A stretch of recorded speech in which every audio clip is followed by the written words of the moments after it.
Okay, so today we're going to talk about confidence intervals. So what we do know how to do is we do know how to get a mean,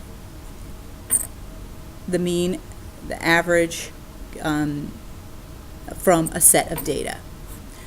Now what we're going to do is we're going to find another way to estimate the mean from a set of data.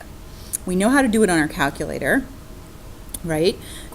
Stat, calc, vars. We know how to do that. Now we're going to find another way to do it, and we're also today going to find a margin of error. Okay? Why do we care about that? So let's talk about why we might care about that.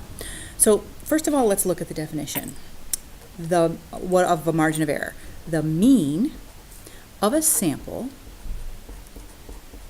may not be the mean of the population. So let's think about an example. The mean of the population that the sample is drawn from. Let's say we want to find the average height of men in the United States, and we're going to take a sample from the men of Glen Burnie, here at Glen Burnie. Well, if we measure the heights of all of the students, male students here at Glen Burnie, and we find that the average height is 6 feet 2, we may say, oh, well then the average height in the United States of males must be 6'2". Well, maybe the men at Glen Burnie are just really tall. And that we may have, in fact, a margin of error. Okay, so the margin of error helps you find the interval in which the mean, the average, the real average of the population is likely to be. It narrows it down. It's based on the size of the sample and the confidence level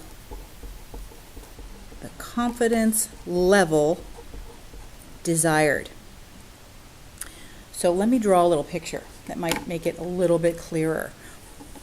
Okay? A confidence interval looks like this. I have an interval, okay, in which I have some interval in which my actual mean exists. Okay? There's some interval, confidence.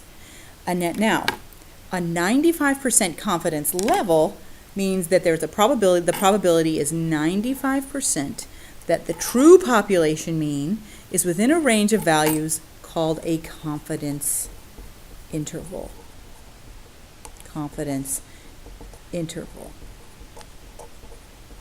Okay? And that's what I tried to picture above.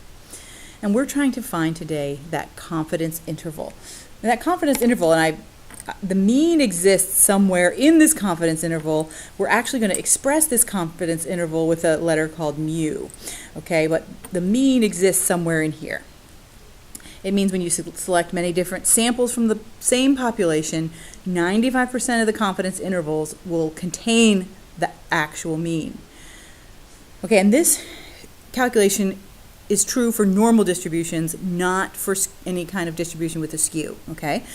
So let's keep that in mind. So let's look at this a little bit further. So I have pictured below a normal distribution. We're very familiar with this graph by now. We know these numbers.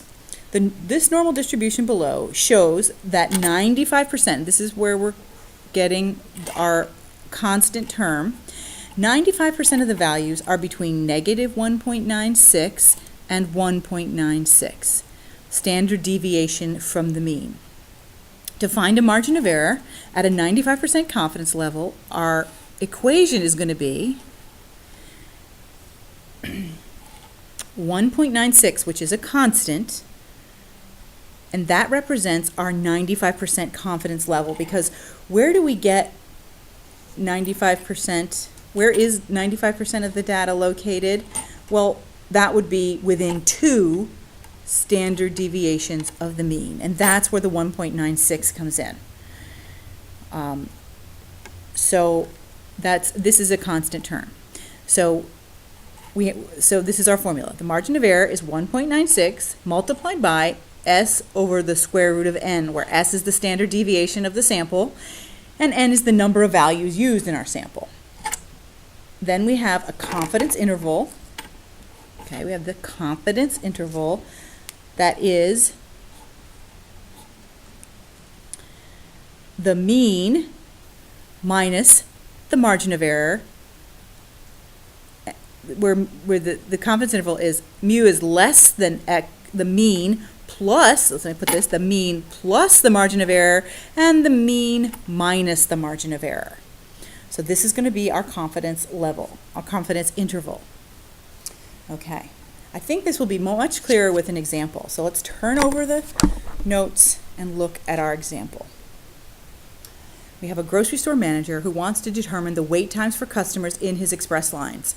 So he times his customers at random. So these are 30 random times. What is the mean and the standard deviation of the sample? All right, we know how to do that. Take your calculator, and I have done this for us. I put out our data, but we would know how to do it. We would say stat, edit, and enter the data. So let's just write those steps down. We would say stat, and when I have block letters with a box around it, that means that's what you put in your calculator. Stat, edit, enter values. Okay, and then we would enter the values into L1. So I have entered them in. There are 30 values. And then what would we do? If we want the mean and the standard deviation, we would say stat calc. Stat calc 1 var stat. 1 vars stat. Okay, now let's look at that. So we would say 1 var stat. I'll get that on the screen there so you can see that. Okay, 1 var stat, we'd hit enter. Now, some of you have a calculator that already has the L1 programmed into it. In this calculator, you need to put in the list you want to take the data from. So I would have to push the second button and then the number 1 to tell it which list I would like. So let's put that down. We'd need to push the second button and then the 1. And what I'm doing there is I am telling the calculator that I want L1. Okay, now I've done that and I hit enter. Now, what do I have? I have a mean of 5.36. We'll round that to 5.4. And I have a standard deviation of 1.79, which will round to 1.8. And we can also call that sigma, right? Okay. Now, I need to calculate a margin of error.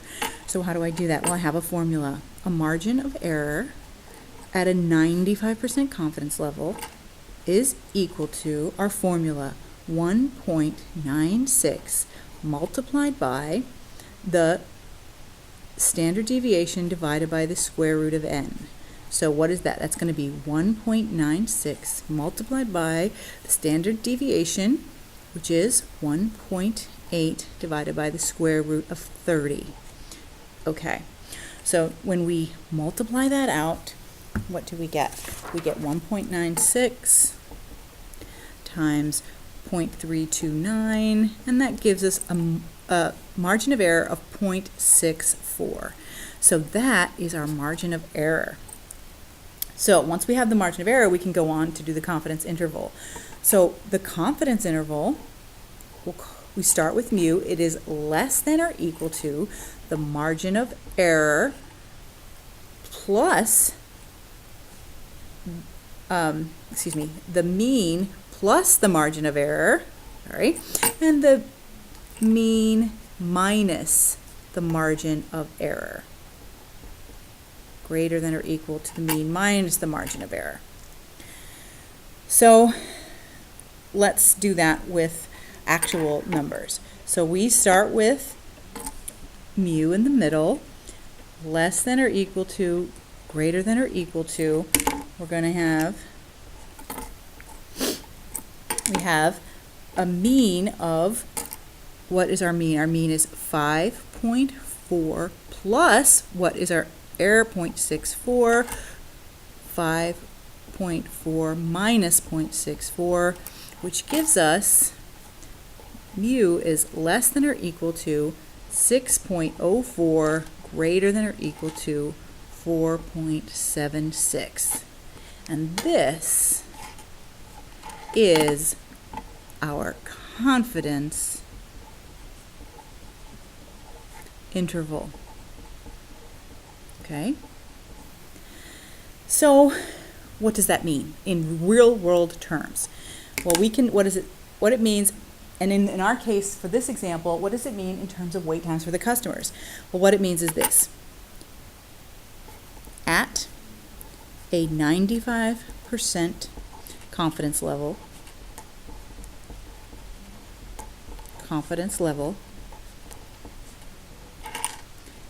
you can say to your customers that the average wait time will be between 4.8 and 6 minutes. Okay? With a 95% confidence level, you can say that. 4.8 and 6 minutes.